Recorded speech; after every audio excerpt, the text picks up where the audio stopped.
Straight line में आप सबका खैर मकदम है। आज वर्ल्ड फ्रॉग डे है और वर्ल्ड स्पैरो डे है। आप सब लोगों को मालूम होगा नहीं होगा, लेकिन पूरी दुनिया आज जो है मेंढक का दिन मना रही है और चिड़िया का दिन मना रही है। मैं सर सही हूँ? जी बिल्कुल। तो हमारे साथ हैं ओम प्रकाश विद्यार्थी सर, जो कि रिटायर्ड पीसीसीएफ रहे हैं फॉरेस्ट डिपार्टमेंट के, और अपने नाम में ही एक नाम है क्योंकि अपनी पूरी जिंदगी इन्होंने जो है जंगलातों को, परिंदों को, पूरे एनवायरनमेंट को दी है। तो विद्यार्थी सर, क्या भारतवर्ष में इस दिन को मनाते हैं खासतौर पे कि ये जो मेंढक का दिन है और ये जो चिड़िया का दिन है? बिल्कुल सही कहा आपने। 20 मार्च हर साल जो है 2010 से गोरैया दिवस मनाया जा रहा है और 2009 से विश्व भर में मेंढक दिवस मनाया जा रहा है। और हमारी संस्कृति में दोनों का बहुत ही अहम योगदान भी है और आस्था से जुड़े हुए ये दो प्राणी हैं। मतलब मेंढक का आप कह रहे हैं कि मेंढक का भी और गोरैया का भी। अच्छा। गोरैया चूंकि घरों के अंदर घोंसला बनाती थी, वो समय था जब हमारे घर के दरवाजे खुले रहते थे परिंदों के लिए भी। आज के एयर कंडीशनिंग के दौर में और कंक्रीट के युग में ऐसा पॉसिबल नहीं है कि वो घोंसला बना सके, लेकिन पहले। और ये ऐसा परिंदा था कि ये डरता नहीं है, हमारे आंगन में, हमारे बरांडे में आकर के, और जब दादी नानी कहीं भी चावल दाल को बीनती थी, कुछ बचा खुचा वो फेंक देते थे, साइड पे आके खाती थी। साइड पे आके खाती, चाहे हम भद्रवाह की बात करें चाहे हम जम्मू की बात करें। तो घुल मिल करके आपस में एक घनिष्ठता रहती थी इंसान की और गोरैया की। और वही गोरैया जब मोबाइल टावर्स बन गए और घरों का निर्माण जो है कंक्रीट की तरफ ज्यादा बढ़ गया और जो गांव के कच्चे घर और खुले दरवाजे वाले घर नहीं रहे, तो कहीं ना कहीं इसकी आबादी पे भी असर पड़ा। लेकिन हम आज भी देखते हैं, जैसे दूर कहीं जंगलात में अगर हम जाएं तो हमें ये गोरैया दिखती है और वहां पे हम बड़े खुश होते हैं क्योंकि हमने भी वो बचपन में देखी होती है। जिस तरीके से आपने एक चित्र रचा, उसी चित्र में हमने भी उसको गोरैया को देखा हुआ है, लेकिन आज उस चित्र में वो गोरैया गायब है, चित्र को अच्छा बनाया गया। नहीं, वो बात आपकी सही है। तो ये जो जितना हमारा जो इलेक्ट्रोमैग्नेटिक रेडिएशन है टावर्स होने से, मोबाइल होने से, इसको भी साइंसदानों ने माना कि ये भी एक कारण है। दूसरा जो मेजर कारण मैंने आपको बोला वो है घोंसले लगाने की जगह। अच्छा। घोंसले लगाने की जगह हमारे घरों में रही नहीं, बची नहीं। तो घोंसला जहां उसको बनाने की सुविधा है तो वो भाग जाएगी चिड़िया। तो जम्मू के परिवेश में हमारे पास कम हो गई है, या दिल्ली में भी कम हो गई थी। लेकिन इसीलिए इसके संरक्षण के लिए पहल हुई और कोई जागरूकता बढ़ने से कहीं ना कहीं दोबारा से इसकी आबादी में सुधार हुआ है। लेकिन मेंढक का दिन मनाना, क्या ये हमारे संस्कृति में है? क्या हमारे धर्म में कहीं इसको मनाया जाता है? खासतौर पे जम्मू कश्मीर में का कोई आपने चीज देखी है कि मेंढकों को जो है प्रिजर्व कर रहे हो या मेंढकों का ख्याल रख रहे हो? देखो, हमने चूंकि अपनी बायोलॉजी की स्टडी की है, तो जब भी हम प्रैक्टिकल किया करते थे, एक युग था कि हमें मेंढक की डायसेक्शन करनी पड़ती थी। तभी हमें पता चलता उसकी आंतड़ियों का क्या है, उसके बच्चे बेहोश हो जाते थे सर। जी। और वो अब तो उसमें एक अंकुश लगा हुआ है, रोक लगा हुआ है अब आप मेंढकों को। लेकिन मेंढक जो है, बहुत से कबीले लोग जो हैं जंगल में रहने वाले, जैसे अंडमान में हैं या छत्तीसगढ़ में हैं, वो लोग जो है आहार के रूप में भी इसको खाया करते थे। अच्छा। इंडोनेशिया में, साउथ ईस्ट एशिया में एज ए फूड भी इसको यूज किया गया और कुछ मेडिसिनल फ्रॉग्स भी रहे हैं। और खास बात इनकी ये है कि इनमें पॉइजनस प्रजातियां भी होती हैं, जैसे एक टोड होता है। हाँ, बिल्कुल बिल्कुल। तो हमारी धारणा लोक संस्कृति में ऐसी रही है कि जब भी बारिश न हो, बहुत दिन सूखा पड़ा रहे और बारिश होनी चाहिए, बारिश हो नहीं रही। जैसे इस बार भी हमने देखा जनवरी फरवरी में बारिश नहीं हुई, जब बरसात भी कई बार टल जाती है। तो उसके चलते क्या होता है कि हमारे खासकर जम्मू में और मैंने देखा कश्मीर में भी ऐसा हुआ है कि मेंढक और मेंढकी को दूल्हा और दुल्हन की तरह सजा करके, कश्मीर में आप कह रहे हैं? कश्मीर में मैंने देखा, बडगाम और न्यूज में भी आता रहता है, जब बहुत दिनों से बारिश ना हो। मैंने ये आस्था इतनी पुरानी है कि आज चाहे वो हमने धर्म अलग भी कर लिया, लेकिन जो पुराने जमाने का सोच थी, या आस्था थी, या विचार था, उसकी पालन उसको मान रहे हैं आज भी कश्मीर के लोग। और जम्मू में भी ऐसा होता है और भारत के दूसरे प्रांतों में भी ऐसा। जो मेंढक और मेंढकी का ब्याह होता था वहां पे, वो इसलिए होता था कि भगवान को एक किस्म की प्रार्थना में शामिल किया जाता था कि देखो इनका दूल्हा दुल्हन, अब इनकी संतान पैदा होगी, अंडे देंगे, अंडे देने के लिए पानी चाहिए, तो पानी है नहीं, सूख गए हैं तालाब तलैया, और बिना पानी के ये देने। और इसका एक जो महत्व है, जो वैज्ञानिक भी है और जो हमारे ह्यूमैनिटी मानवता के लिए बहुत जरूरी है, वो है मच्छरों का भोग लगाना। ये जो अडल्ट फ्रॉग होते हैं ये मच्छर खाते हैं, लेकिन जो बच्चे होते हैं टैडपोल टाइप लार्वी वो आमनीवोरस होते हैं। वो थोड़ा बहुत शैवाल एल्गी को भी यूज कर लेते हैं और थोड़े बहुत जू प्लैंकटन फाइटोप्लैंकटन को भी यूज करते हैं। लेकिन जो वयस्क है अडल्ट है फ्रॉग उसको कीड़ों पे ही रहना है। तो कीड़ों में बहुत हद तक वो मच्छर जो है ना, दो ही जीव हैं जो मच्छरों का शिकार करते हैं, जिसको हम कह सकते हैं बायो कंट्रोल्ड है। लिजर्ड भी है, 3 कह लीजिए। एक है हमारा मच्छर को खाने वाले ये मेंढक, और दूसरे हैं जो ड्रैगन फ्लाइज जिनको हेलीकॉप्टर भी कहते हैं, ड्रैगन फ्लाइज। और तीसरा जो आपने सही फरमाया वो है अपने घर में दिखने वाली छिपकली, हेमिडेक्टाइलस फ्लेविविरिडिस।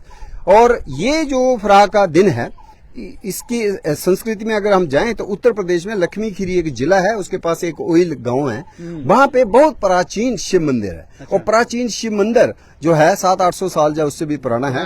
और उसके नीचे की जो नींव है, उसके नीचे का जो एक प्लेटफॉर्म है जिसके ऊपर मंदिर खड़ा है शिव जी का, वो प्लेटफॉर्म किस तरह से हमारे शिल्पकारों ने सदियों पहले उसको बनाया है, बिल्कुल मेंढक की तरह। मेंढक की तरह अगर आप गूगल सर्च करेंगे तो आपको ऑयल के शिव मंदिर और फिर वो दिखेगा, दूर से देखने पर खुले हुए मुंह वाला एक फ्रॉग की वो बेस है जिसके ऊपर मंदिर खड़ा है। माने इसको हमने पहले से ही पूजा भी है, इसको एक प्रकृति का सूचक माना गया। पर्यावरण की गुणवत्ता क्या है, क्वालिटी क्या है, उसका एक सूचक है ये। अगर ये हमारे खेतों में, तालाबों में, झीलों में, नदियों में जैसे तवी में अगर बहुत मिलते हैं, इसका मतलब हमारा एनवायरमेंट का हेल्थ अच्छा है। अगर ये कम हो गए इसका मतलब हमने इंसेक्टिसाइड यूज किए। इंडिकेटर है जी, इंडिकेटर है, इकोलॉजिकल इंडिकेटर है मेंढक। और जो हमारा हमने फर्टिलाइजर यूज किए, आजकल कीटनाशक बहुत यूज कर रहे हैं, वीडीसाइड्स को यूज किया जा रहा है, उसके चलते भी फ्रॉग के ऊपर आफत बनी हुई है। और अगर हमने देखने हैं फ्रॉग्स पहाड़ी नदियों में तो वो उसी जगह में है, जैसे पाडर के इलाके में चले जाएंगे, गुरेज के इलाके में चले जाएंगे, जहां अभी भी हिमनद हैं, ग्लेशियर्स हैं, पानी अवेलेबल है, वहां पे अलग किस्म की प्रजाति। हम विद्यार्थी सर, मैं आपको काट रहा हूं कि हमने बागे बहू में भी जब बारिश पड़ती थी बरसात की, तो मेंढकों का जो आवाज स्पेशल, वो जो बरसात के दिनों में आती है, और उसमें ये भी कहा जाता है, हाँ, उसमें ये भी कहा जाता है कि ये जो है बहुत एंटरटेनमेंट उस वक्त कर रहे होते हैं, खुश होते हैं, ब्रीडिंग सीजन होता है। तो आपको मैं एक और बात बताता चलूं, चूंकि हम जम्मू यूनिवर्सिटी में हैं, और जम्मू यूनिवर्सिटी में वाहिद एक प्रोफेसर जूलॉजी के दीप नारायण शाही, जिनकी पीएचडी वर्क हर्पेटोलॉजी ही था। हर्पेटोलॉजी मतलब जिसमें छिपकलियां, सांप और मेंढक, छिपकली, सांप और मेंढक के ऊपर जो एक थीसिस जम्मू के किसी वैज्ञानिक ने, जूलॉजिस्ट ने दिया, वो थे दीप नारायण शाही। और 8-10 दिन पहले वो इस दुनिया को छोड़ के हमारे से बिछुड़ गए, लेकिन मैंने भी जो अल्फाबेट सीखे हर्पेटोलॉजी के, तो जो मैंने दीप नारायण शाही से सीखे। और वो पहले वैज्ञानिक थे जिन्होंने मुझे बोला एक खास किस्म का टोड, वो बिल्कुल, और जम्मू में नहीं है, वो आपके किश्तवाड़ में भी नहीं है, और लद्दाख में जो बुद्ध खड़बू जगह है, बुद्ध खड़बू, वहां से मिला, और वो मिलता भी रात को ही है। तो कितनी डेडिकेशन चाहिए कि आप रात को निकलोगे और फिर फ्रॉग का फोटो ले पाओगे या उसकी प्रेजेंस के बारे में कोई रिसर्च पेपर निकाल पाओगे। तो वो जो फ्रॉग उनको मिला बुद्ध खड़बू से, जिसका जिक्र उन्होंने अपने थीसिस में किया, और कहीं 78 के आसपास उनका पीएचडी थीसिस है, उसका नाम था स्कूटीजर ऑक्सीडेंटालिस, और बट अंग्रेजी में उसका नाम है spade footed toad. Spade footed मतलब ये बेलचा होता है जैसे ना, उसके आकार का, उसका चौड़ा सा रहता है पा, और उससे उसका नाम है। उसमें बेब्ड नहीं है, अदरवाइज बेब्ड होते हैं, जालीदार इनके पाज होते हैं जैसे जो फ्रॉग्स हैं। तो दीप नारायण शाही ही थे कि जिन्होंने मुझे फिर बाद में बताया कि एक एंडेमिक जीनस जो है उसी की, जो स्कूटीजर ऑक्सीडेंटालिस हमें कारगिल से मिलता है, और उसी की सिक्किम में एक और फिर प्रजाति मिलती है जिसका नाम सिक्किम से ही है, सिक्किमेंसिस। स्कूटीजरा जो सिक्किम ये एंडेमिक फ्रॉग माना जाता है। फिर आपको ये भी बताता चलूं कि मद्रास फॉरेस्ट डिपार्टमेंट में एक चीफ कंजर्वेटर हुए जिनका था नाम रिचर्ड बेडोम। बहुत से साइकस जो होते हैं, पेड़ हैं जो जिम्नोस्पर्म्स हैं लेकिन खजूरों की तरह दिखते हैं। यहाँ हमारे पास कुछ दालचीनी फैमिली के परिवार के सदस्य हैं, जैसे लिट्सिया होता है, या कुछ जामुन भी हैं जो बेडोम के नाम से है, जिनका नामकरण कि जैसे स्पीशीज का नाम है बेडोमियाई, और फ्रॉग भी कुछ ऐसे हैं जिनका नाम, और वो ऐसे चीफ कंजर्वेटर ऑफ फॉरेस्ट हुए रिचर्ड हेनरी बेडोम उनका नाम था, Madras forest department south India में थे वो, और उनके नाम से मेंढक भी हैं, उनके नाम से सांप भी हैं, उनके नाम से साइकर्स भी हैं, और बहुत से जामुन बॉटनी ज़ूलॉजी दोनों। यस, उनको माना जाता कि he was a forest officer as well as a herpetologist.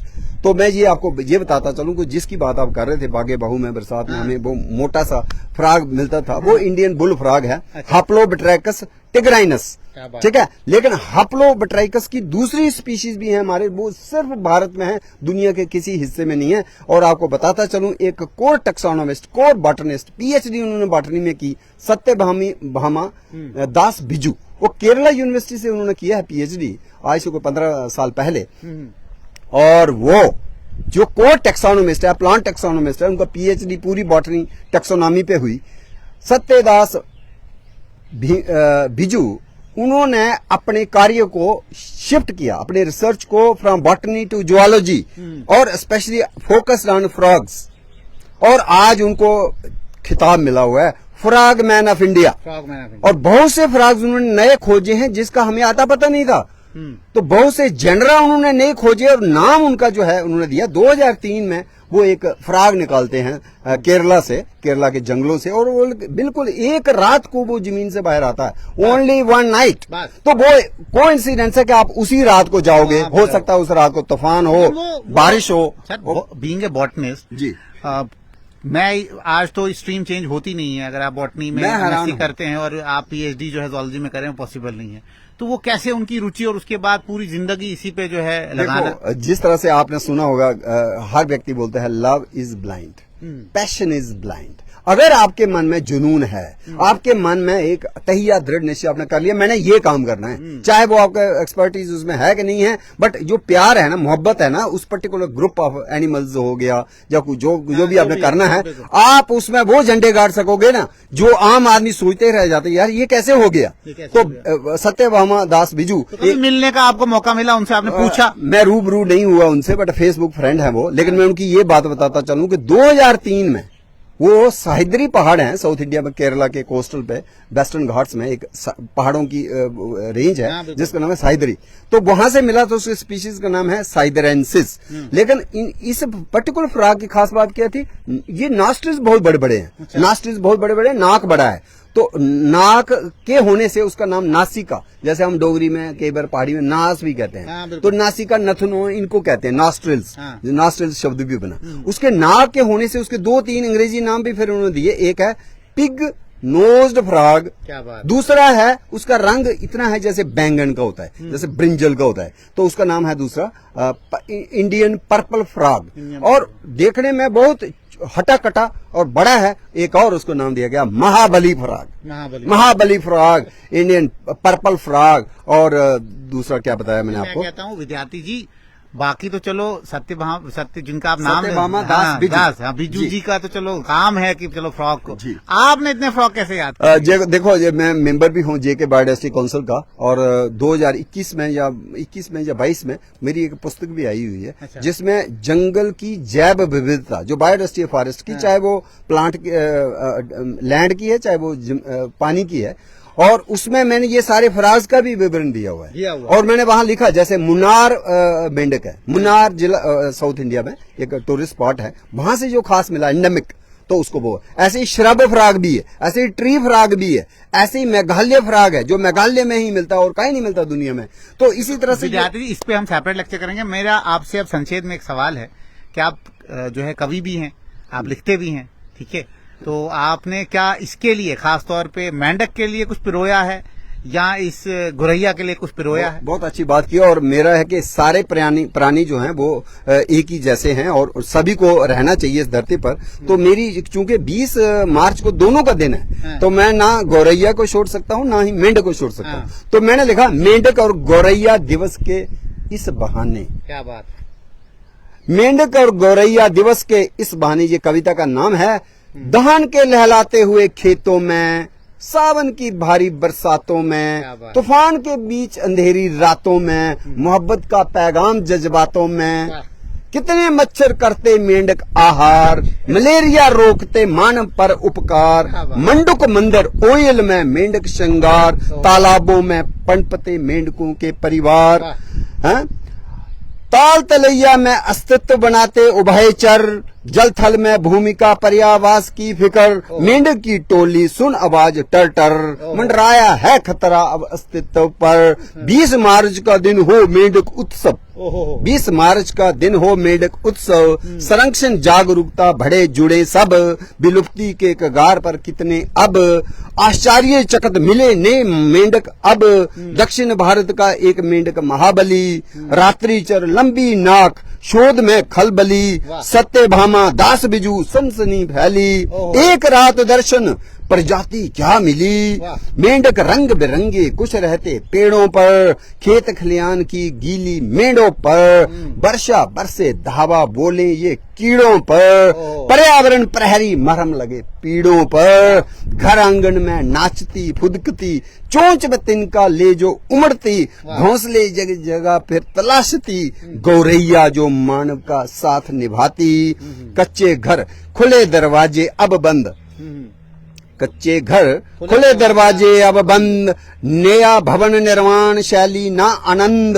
घास भरे बाग बगीचे रह गए चंद, पेड़ झाड़ियां कम मुस्कान हुई मंद, मोहम्मद दिलावर की है याद दलील, संरक्षण हेतु गौरैया दिवस की अपील, 2010 से गौरैया दिवस नई ये सबील, दादी नानी समझाती चूग में ना देना ढील, परिंदे मित्र पर्यावरण के देख रंग हजार, कोजल मीठा बोले करती प्रेम इजहार, पी कहाँ बोले पपैया मन के हिलते तार, पेड़ों में परिंदे रंग बिरंगे जंगल के श्रृंगार, गौरैया घुली मिली मानव की बस्ती में, पर्यावरण पाठ पढ़ाती घर गृहस्थी में, तिनके तिनके जोड़कर रहती मस्ती में, फाल्गुन की होली गौरैया बड़ी चुस्ती में, दरवाजे खोलो गौरैया का करो सत्कार, गौरैया से सीखो संकीर्णता रख दो उतार, गौरैया के लिए रखो चुग्गा पानी उपहार, घर आंगन में रौनक गौरैया इस उस पार,